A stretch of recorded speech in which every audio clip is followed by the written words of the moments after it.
Welcome to Restaurant Deal Making Exposed, the only show that equips you with everything you need to know about restaurant transactions. In this show, we tell you all about how to make the sale or purchase of your restaurant not just possible, but successful. Now here are your hosts, ex-restaurateurs and seasoned brokers, Patrick Toda and Andy Mirabel. All right, welcome everyone to another episode of Restaurant Deal Making Exposed. Today, we're discussing the top 5 important steps of a transaction. Purchasing a restaurant or bar is no easy task. It can be far more intensive than buying other kinds of businesses or a home for that matter. There are many steps and stages to each transaction. Likewise, each transaction can be vastly different from the next, given all the nuances and differences between each business, each concept, each buyer, seller, landlord, and so on. Agents who have experience in selling restaurants and bars, or more specifically, agents such as myself and my esteemed colleague Patrick Toda, who do this exclusively, are assets to our buyers and sellers, as we understand all stages, steps, and potential challenges of each transaction. Our collective experience is extensive, as we have been involved in hundreds of transactions that involve food hospitality businesses and often related real estate. Each transaction is different from the previous. However, we have, through our experiences, learned what are the top 5 major steps of each transaction. So let's dive in and discuss each. All right, Patrick, no guest today. It's just you and me chopping it up, okay? So we're really going to try to let the listeners know just kind of like these major steps or milestones of each transaction and give our listeners a sense of, what make up each of these steps. So I'm going to start with you. Thanks. Let's see here. I guess let's start with agreeing on terms, getting a deal signed by buyer and seller, which we refer to as signed both ways. What are the little sub steps of that? I mean, first, you want to talk about when we start working with a buyer, we have them sign a confidentiality agreement because 99% of our deals are confidential.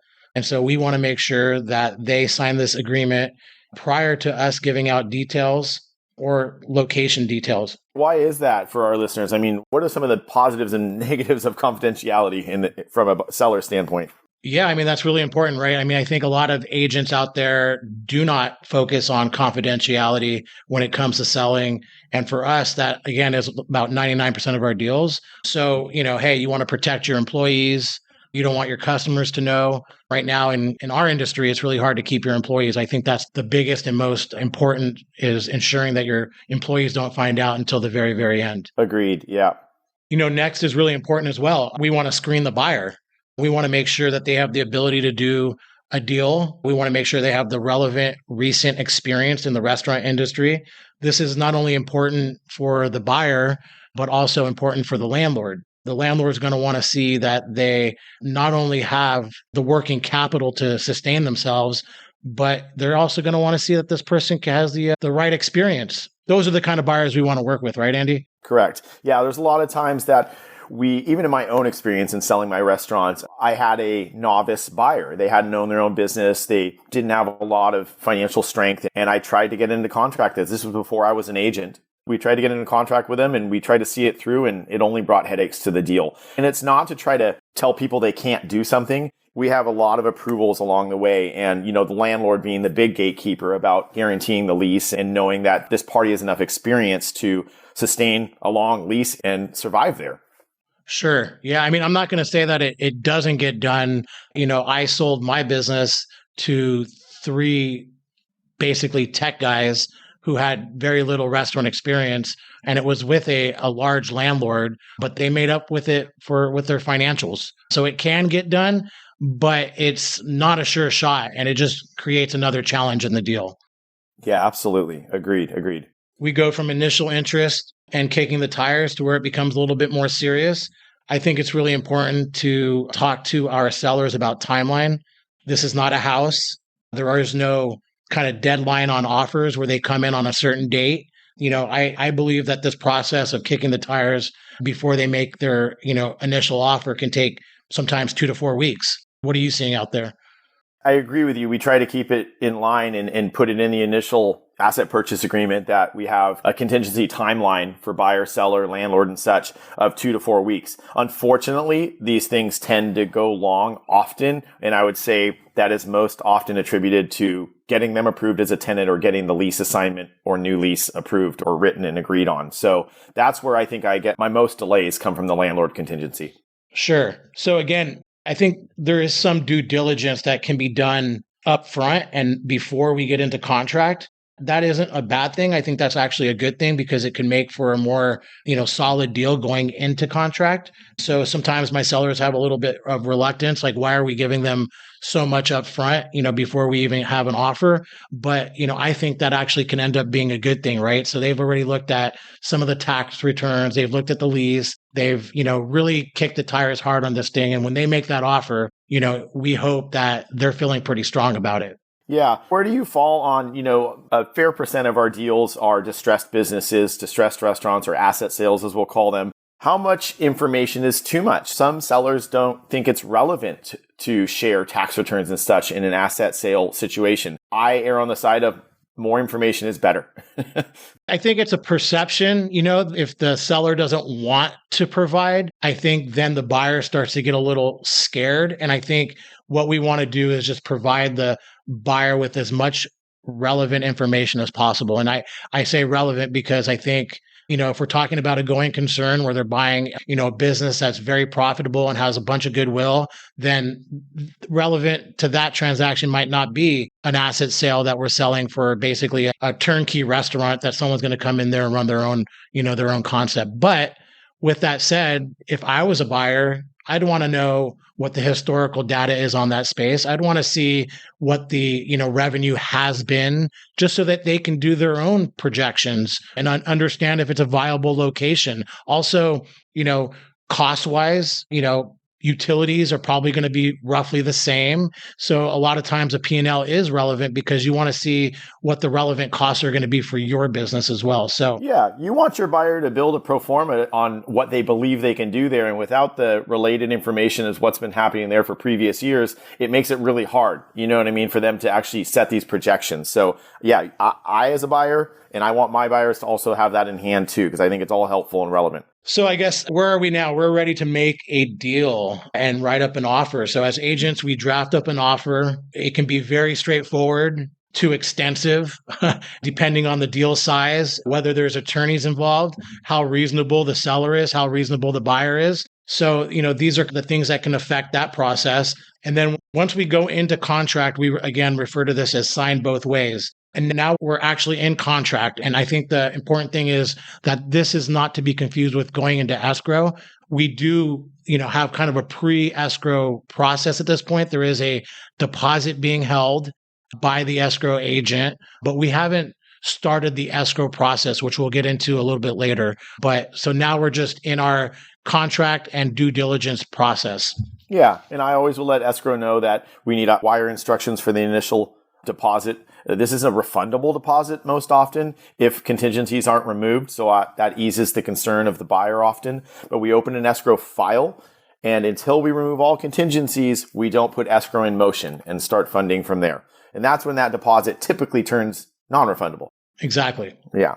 So what's the next step here? I mean, we talk about this ad nauseum with Keith Simpson, but we talk about landlords ad nauseum because they are the hardest step of the deal. They are essentially the gatekeeper. They can be the biggest hurdle to get over. So there are some simple buyer and seller contingencies that are often involved, whether it's an inspection of some equipment, maybe getting more detailed records and books and records for them to review. But the big boy is the landlord.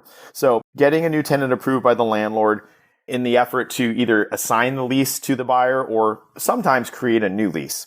We talked about this. Again, if our listeners want more information on this, the episode we just did with Keith Simpson as our guest has a lot more detailed information on this and very relevant information. But in short, we want to have a tenant package put together for the buyer.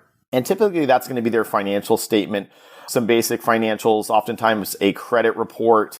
And then I like to have a little bit of a bio about them or resume, and what their intention is in this space. How are they going to operate it? How are they going to survive and succeed there? So I like that kind of ready to go so we can turn that into the landlord. Landlord reviews it. Hopefully the landlord goes, yeah, this looks like a really experienced person, financially strong. I like their concept, or they're going to be strong enough and experientially strong enough to take over the existing concept and survive. And once the landlord says that, then we got to dive into the lease talk, right? Buyers often in the event of a lease assignment, some buyers want to change a lot of terms of the lease. And at us as agents, we have to sometimes pump the brakes on that. Say, the goal here is to assign the lease. Maybe we can add some more years, maybe add another option on it. But if we're throwing a lot of different term changes at the landlord, that's going to give them pause. That's going to, maybe be a red flag to them that you're going to be a hard tenant to work with. And so we want to keep a lease assignment as pretty straightforward as possible. What are some of the situations when it's time to create a new lease? Sure. Yeah, I think that's important. So either you have a lease that's, 1 to 2 years out, and so you do need a new lease. Typically, that's what happens. So I'm doing new leases is when you're selling a business that has a lease that's under 5 years, or if the landlord has told you up front that they would be open to doing a brand new lease, right? Yeah. Which can be good for buyer and seller at this point, right? Especially the seller, which wouldn't be a guarantor on this new lease. Sure, exactly. That's the goal, right? Is to always get your seller to be released of all liability. So that does work out for them. However, there's extra costs associated with doing a new lease for everybody involved because the landlord has to hire an attorney. That means the buyer is going to have to hire an attorney. There's usually a new lease fee that the landlord will charge the seller or the buyer, depending on who, negotiated that fee. So those are things to consider as well. Yeah, absolutely. So again, there's a lot of effort that goes into getting a tenant approved and getting them approved to either assign the lease or have a new lease created. But it is a vital step. It oftentimes is the most important step of our contingency timeline. And once we get beyond that, as agents, we really want the other contingencies to be in the rearview mirror. We want, from the point we get this tenant approved by the landlord, we want to put escrow in motion, remove contingencies in writing, put escrow in motion, and work towards the finish line here. There are other contingencies that really can, slow down the timeline. And I think that kind of leads into item 3 here, if lending is involved. You want to dive into that one, Patrick? Sure, yeah. So oftentimes, if there is lending involved, it's an SBA loan. I personally like to have my buyer start working with the SBA associate as quickly as possible before I'm even writing up an offer, because they're going to sniff them out. I work with Bob at Plumas Bank, who I think we've had on here already. And he's going to have a conversation with that person and let us know whether or not, this person is going to be lendable, which, then makes my seller feel a lot better about going into contract with this particular person. I'm starting that process, early on before we go into contract. Given how extensive the application is and their requirements, it also can quell the concerns of a landlord if they're already pre-approved by an SBA, lender, because it shows their prowess. Yeah, exactly. And let me just be really clear. I've had so many people who want to apply for an SBA loan who have fantastic financials. However, they either have not worked in a restaurant ever, or they worked in a restaurant when they were in college as a server, and this does not work. I cannot tell you enough how important recent relevant experience is. It doesn't matter if you have all the money in the world. So folks, again, if you don't think you're going to pass the sniff test of the experience side of the SBA requirements or lender requirements, bring in a partner that has experience. Bring in a veteran chef, a veteran operator, things like that. Don't be beyond doing that, because that could get you to the finish line with an SBA loan. Absolutely. Now, if you do bring in a partner, they can't just be an employee. They have to be, in your S Corp or your LLC as a member. They have to be a guarantor on the loan and on the lease as well. Yeah, this isn't a sweat equity partner. They are involved through and through. Yeah. Right? So, once we go into contract, we're working with this buyer. They've been, pre-approved for the SBA loan. Now we're going to get what's called, working towards a pre-approval with a bunch of conditions, basically. These conditions will be a bunch of stuff that the buyer needs to provide, projections, and then there's the seller. The seller is going to have to provide a whole bunch of documents, balance sheet, current P&L, these kinds of things. And so how many items are usually on that list, Andy? 40 to 50. It's a big list. It really is daunting. So we need to prepare both sides for this, obviously. Yeah, absolutely. So basically what we're trying to do is we're work towards this thing that's called an unconditional funding letter. If there's an ABC application in to transfer a beer and wine or a liquor license, we're going to have to get this unconditional funding letter so that we can send that into ABC. And then basically the SBA will fund once that license transfers, if there is an ABC license, and then we can close escrow basically. Yeah. Is there anything I'm missing in there? I mean, it's kind of I mean, we're kind of glazing over it because it's such a detailed step, but we could have 6 more episodes on that. So I don't think we need to dive in too much more on that. The SBA funding is just kind of always there to the very end. Until you have those funds in, you're just constantly working to get all these different items into them. And that could just keep changing as you're going through the transaction. So you brought up the ABC license transfer. That is one of our biggest steps, milestones, whatever we want to call it. Thankfully, you and I have done hundreds and hundreds of ABC applications. So we're very versed on all the forms, what the requirements are, what we need for your file. So if there is a beer and wine type 41 license, a type 47, liquor license, that's liquor license with food, or even a type 48, which is just liquor. There's a lot of different types of ABC licenses, but we typically work with beer and wine and full liquor licenses. We will prepare all of the forms for the buyer and seller in order to open a file for a license transfer. We want to be transparent with our buyers and sellers, especially our buyers in this case, because they need to make sure that anything in their past or background is not going to hinder us from getting this license transferred to them successfully, which would tank a deal, right? Yeah. I actually have experience in this. And I'm not sure that this is like 100% accurate, but I did have someone, a buyer who had several past DUIs. And when I say several, I mean like somewhere in the range of 6 to 10. Wow.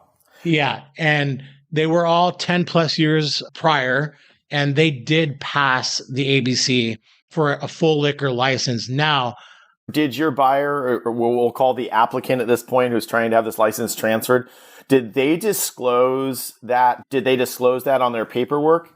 Absolutely. I made sure. And then at that point, when I was basically disclosed that they had not just one or two, but, several, I made them write a full-on letter explaining everything. And that was submitted. I was very concerned about this. I really did not believe that they were going to get the ABC license. Now, I had someone who had another buyer for a different transaction who had one DUI, however, it was pending.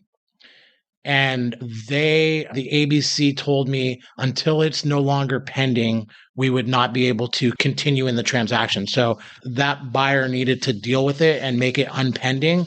And then we can kind of sort through it after that. So that's with DUIs. Now, felonies, to be honest, I have not had a buyer who had a felony, but it's my understanding if there's any felonies, that was going to make it very difficult to have that person on the ABC license. And this goes for all partners of a corporation or LLC. They need to be vetted by the ABC. However, I believe the number is if they own less than 10% partner, then they don't need to be filling out the paperwork with us. The other thing I want to say, which is really important because I get this question a lot, is as part of the ABC process, if you have a spouse, that person will need to be a part of the application process. They have to fill out one form. This does not mean that they're on the ABC license. They just are part of the background check. And so that's really important. Yeah, and many of these items like the ABC Form 28B, which are personal and financial affidavits, they're notarized. You have to be transparent. You have to be honest on these forms. And, I have a lot of buyers that maybe had something in their past and they're curious about whether they should disclose it or not. And err on the side of caution, disclose. Okay, so as agents, you can understand that maybe all commercial agents aren't going to be as versed in ABC, alcoholic beverage control, paperwork and such. Another agent may request that you get a consultant or someone else to do this paperwork for you on the transaction. Not with Patrick and I.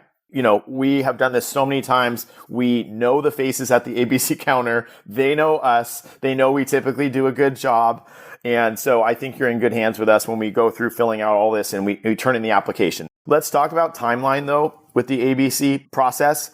Once we turn in that file and pay for the file for the application fee, annual license fee, any fingerprinting that is required, then we wait to be assigned to a licensing rep. That could take, in our areas, it's been taking a little longer than we like. It's been taking a couple of weeks even to get assigned to someone. But once that happens, they send out the 30-day poster. And we will let our seller know at that point, we need to hang that poster in the window saying we have to post this for 30 days, that there's a license transfer in process. And that is also when, which we talked about earlier, the staff is going to become aware of the sale of this business. So that's a sensitive time for both parties. How do you usually handle it with your clients? What do you instruct them to do either when they're hanging this or just before?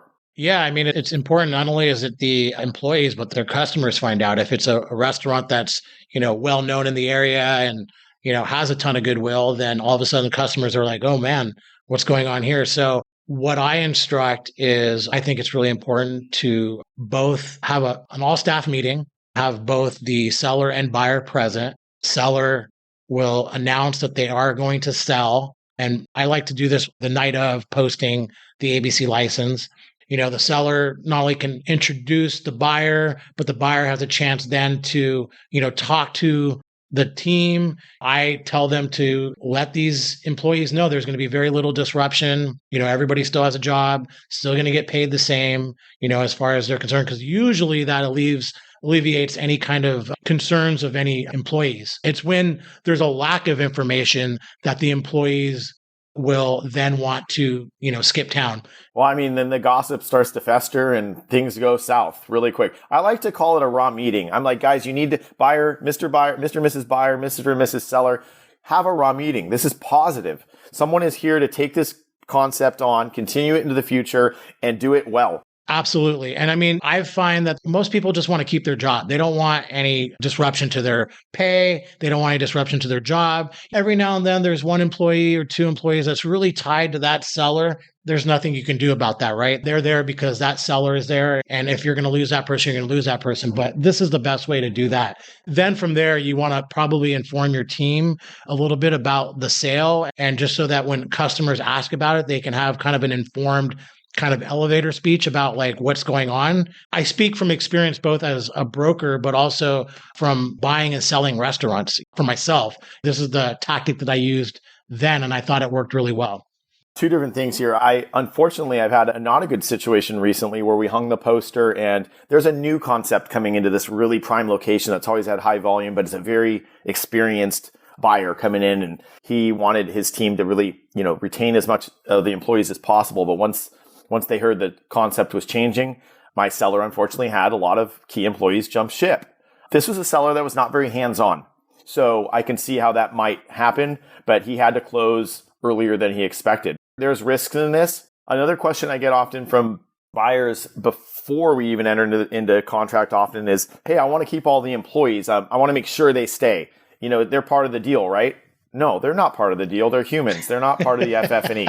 So we can do all we can to protect them. We can get them excited about what the opportunity will be, but there's no guarantee staff will stay. And there's nothing a seller can do to say, you have to stay here, right?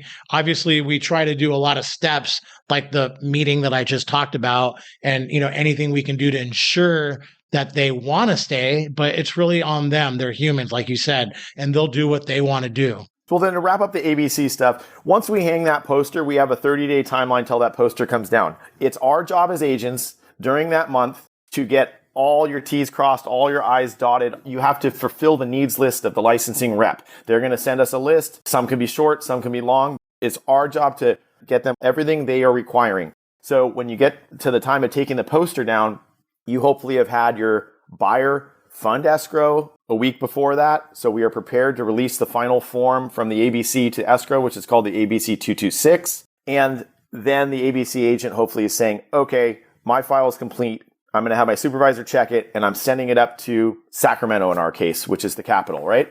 And so once the file hits Sacramento, it's our job as agents to be monitoring this pending license transfer on the government site and letting our buyer and seller and escrow know when we think escrow will close. Typically at that point, I would hope we're about a week out, but as we know with government agencies, it's a little bit of a moving target and things are moving pretty slow these days. So you're in good hands with us as far as ABC stuff, I promise. All right. We're getting to the time where we make our money and buyer and seller should be happy. Everybody always says, congratulations, you're in escrow. It's like, yeah, that's when the work really starts, right? Yeah, totally. I said, don't jinx me. Stop saying that. Yeah. So here we are. We've removed all contingencies and now we go into what we call fully opening escrow. This is when a buyer will make their second deposit. Escrow instructions are sent out. A notice to creditors is sent out for a buyer to sign. Once escrow receives the notice to creditors, the escrow instructions and the second deposit, I instruct them to go ahead and open escrow. And what does that mean when you open escrow? That means that we're filing for the bulk sale publication and we're going to order clearances from all government agencies. So the bulk sale process is this period of time. It's 12 business days. And during that time, any vendors or, agencies like banks can come forward and say, hey, this person owes me money. And when I say this person, I mean the seller. They may have a lien on the business. And what that really means is they have a lien on the assets, like the equipment. And so during this process, it's to protect the buyer, to ensure that there's no liens on the business and they're buying the equipment free and clear. Is this kind of stage at which we can know whether or not the seller was transparent with us on their disclosures or not? I've had some real big surprises coming from the bulk sale notice. Yeah. I mean, sometimes they don't even know that there's a lien from a POS agency that put it on there from a long time ago. And, what will happen is sometimes everybody puts a lien on the equipment, it's called the UCC1, but nobody ever removes it, right? Until you have to request to have it removed. Just because there's a lien on there doesn't necessarily mean there's any money associated to it. It can be that way, but not all the time. So the bulk sale process takes 12 business days. That usually finishes up prior to the ABC license transfer. So really, we're just waiting for the license transfer. Also, during that time, we do what's called the ordering of government clearances, and that's for EDD, Franchise Tax Board, county. Also, the last and most important is CDTFA, the agency you pay sales tax to. That is the most difficult and can take the longest. The hold that they will put on the funds in escrow can really delay how quickly a seller gets their funds after the close of escrow also. Absolutely. And that's a whole nother episode that we can talk about that. True. There's this thing that I want to point out called successor liability. Successor liability means that if you don't receive government clearances, theoretically, if let's say the seller owes $100,000 in sales tax and you bought this business out of escrow and you didn't get clearance from the CDTFA, theoretically, they can come after both you and the seller if they weren't able to find the seller. So successor liability is a real thing. I'm not 100% sure if they actually do this, but they do say they can do that. I've had a business that I was helping someone sell who he previously bought outside of escrow, and that person that he bought it from owed $300,000 in sales tax, and it became to be a real problem. We were able to get through that challenge, but that was early on in my career, and I learned a lot from that transaction. Basically, you've done the bulk sale publication, you've done the clearances. Now we're just waiting for the ABC license to clear. And then once that ABC license is active under the buyer, then we want to close within 24 to 48 hours. Yeah. So we're trying to run the close of escrow and the license transfer pretty much concurrently.